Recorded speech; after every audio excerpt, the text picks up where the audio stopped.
যে রাবণকে বধ করেছিল, হ্যালো গাইস, লঙ্কা। আমরা সবাই 15 জন এসছি মহারাষ্ট্রে সবিনের কাজে।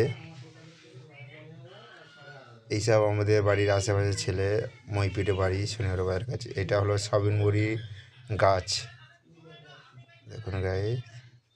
আর এটা হলো সবিন দানা, পুরো আর এটা সবিন বড়ি গাছের স্টাক দেওয়া হয়েছে গাছগুলি কেটে এনে। আর এটা হলো অরকড়াই গাছ, মাঠে চাষ করেছে, এর মধ্যিখানে এই সবিন বড়ি লাগিয়েছে। তো এইখান থেকে আমরা কেটেছি, কেটে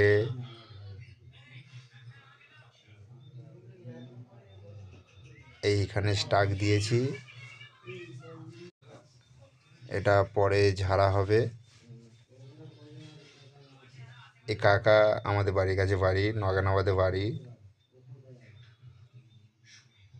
দেখুন, সবিন বড়ি গাছ অনেকে দেখেনি, তাই ভিডিওটা করলাম।